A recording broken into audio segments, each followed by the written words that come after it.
The Flash 781. Jeremy Adams writing with Fernando Pasarin on the art. This is a Wally and Wallace story where Wallace is taking a mass test with his fellow sort of weird group of Teen Titans. What's left of Titans Tower after that event we didn't read? They're in like some sort of abandoned old school building or something. Yeah.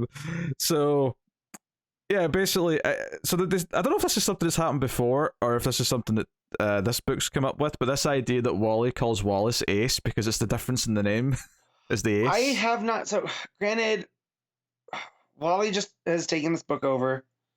I don't remember him ever calling him Ace, and I was having issues with it at first because it feels so forced.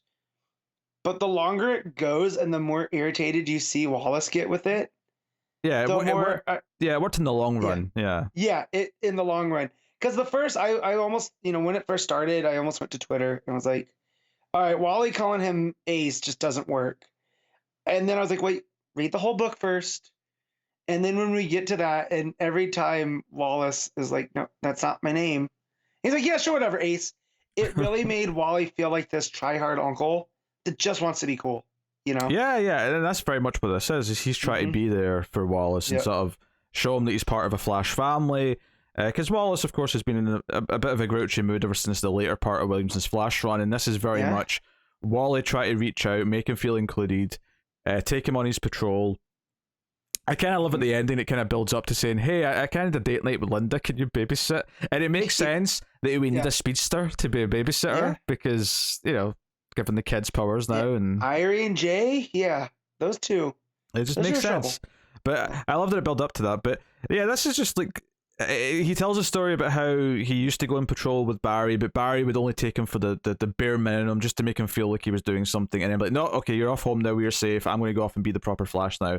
And then Wally started sneaking out and going to help just various things when he could. He'd run all over the world and help with muggers. And there's like a montage. It's almost like that scene, that montage in the first Superman movie where he's getting the cat burglar and then the other villain over here. And it's just like going around and helping various situations.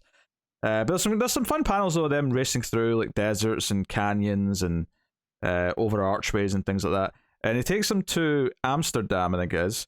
No, sorry, Argentina. Argentina. Yeah, getting my countries mixed up. Because he wants them to try this ice cream because the place is shutting down soon, and he has to try this before it goes. Yep. Which leads to one of the most interesting editor's notes I've seen in some quite time. So some people here call him Flushman. They don't call him the Flash. Some of the Argentinians come up and call him Flushman, and the editor's note just says, "Internet search Flushman Argentina. Thank me later." And I'm like, all right, that's a bold move, but you've made me too curious, so now I'm going to search it and see what comes up. Yep. So for anyone who didn't actually bother searching this, if you're just listening to the podcast and wondering what Flushman is, basically when the Flash was originally a thing, or at some point in his history, there was a bit of a copyright issue in Argentina. They weren't really allowed to call him the Flash, so DC in Argentina called him Flushman. That was like his Argentinian nickname because just to get around illegal. And I'm sure that's something that's not an issue anymore, but this is where it comes from. So there are some great covers of, Flash covers that we recognize. Yeah. With Flushman on them. Which, if you care to look. Look, don't make... I mean, admittedly, maybe to, in Argentina, the word flush doesn't conjure up the image of a toilet seat to them. Yeah. So it's not as silly to them, but to us, it's pretty silly. But, it's really funny that this has been made kind of in continuity now, where like, no, people in Argentina, like, because that's why this ice cream place is here, right? That's why he set it here, because he wanted to put this joke in. And that's cool, that's fine. But and I also like the fact that when you have super speed, right, you can find like the best food in the world, and be there real quick. So of course, like the best ice cream, is in Argentina. To Wally at least. Yeah, because later on I think they're in Chicago, and it's like that's where he gets the pizza from, because that's where. And of course, that's debatable. The war between Chicago and New York, as far as who's got the best pizza, is an ongoing thing. But that's Here's the thing: Wally's from the Midwest, so of course he would be more keen to Chicago pizza than New York pizza. Yeah. He's wrong, but hey. See, everyone's got an opinion on this. Yeah, anyway, so this heart to heart on top of this tall building where Wallace is really upset about everything. But he talks him into it by telling him about his own experiences and how he discovered and sort of proved to Barry that he should be more involved in the Flash activities. Mm-hmm. Convinces Wallace to come on his patrol with him and says, hey, I need to know that someone else can cover it when I need to take a day off. So he takes him around, takes him to Scataris, Center of the Earth. Yeah, and there's a nice little bit here, which is this was like a little funny bit to me, but it was basically there's these like weird like murder domes that keep getting built, and Wally doesn't destroy them. He just like sort of takes enough little bits out of it every time, and the reason why he doesn't try to stop whoever's doing it because he figures, well, if they keep spending all their time and money on building these over and over again, then they're not doing other things. So I might as well just keep them busy doing this. So I was like, there's a devious logic to that. Yeah. Yeah. Yeah, they stop some villains on a speedboat, and that's a fun couple of panels. Yeah, you remind me, I read this early in the week. Yeah. They're the Legion of Doom domes.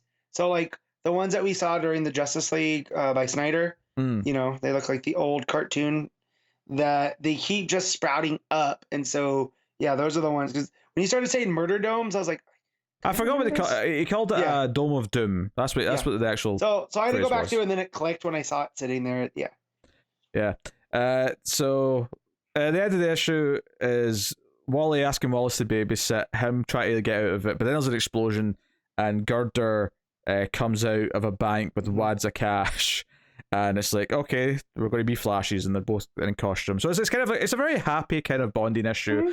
It's kind of nice to have Wally and Wallace bond a little bit because by their very nature, Wally was taken away and Wallace was put in to kind of replace him. Mm-hmm. So it's kind of nice. This is like, no, we can coexist. We can, the fans should know that we are going to have a friendship. We're going to have a history together. We're going to work together. There's even a reference in here implying that in the timeline currently that they do remember growing up where Wally was like the older teenager and like Wallace was maybe like 10 or something because he mentions playing hide and seek with him when he was a kid. But yeah, so that was a nice little time. Nothing spectacular or like showy, but it's just nice. Like again, Adam seems to get Wally, and that's why I got upset about him calling him Ace. But then as the issue kept going, and how Wally's just trying too hard to get Wallace, to listen to him, and it's just I guess part of Wally's charm that eventually he just wears him down enough. And I think that's a pretty good understanding of this character, which I shouldn't be surprised with because since I came back and I'm enjoying, Adam's Flash run for the most part. I'm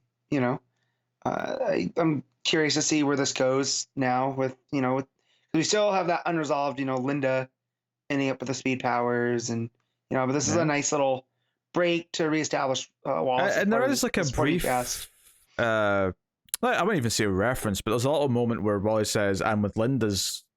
So he sort of trails off, but there's like a little moment where he's saying, "Oh, the kids are all this handful," and then with Linda, what's going on with her? So there's kind of like just a little tease that like he is aware of something that I'm assuming we'll get back to. But it says next time Iron Heights, so I wonder if we're just sort of going to.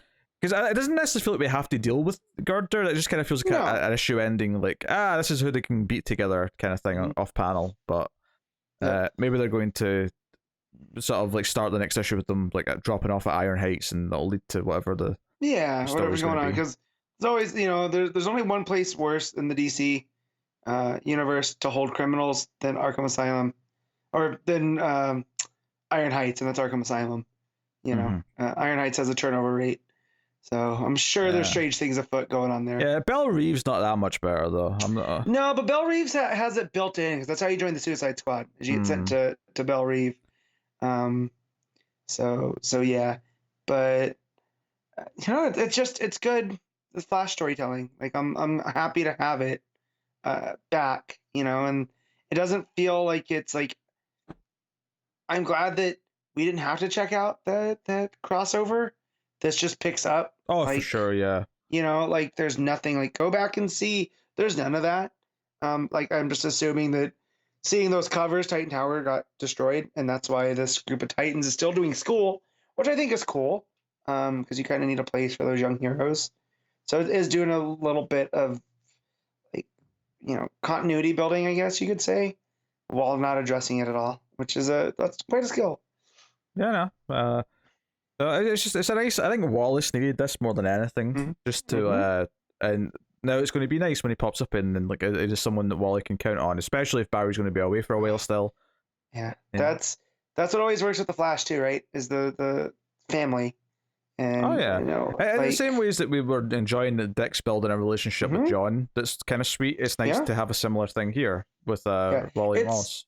Yeah, it's why I've always been more akin to, these type of books at DC, right? Because of you have those legacy characters. Like I've always read a Teen Titans book for the most part because of those young characters and their interpersonal between them, and when Nightwing would show up and he's like a mentor to this younger group, and then for a while that was gone.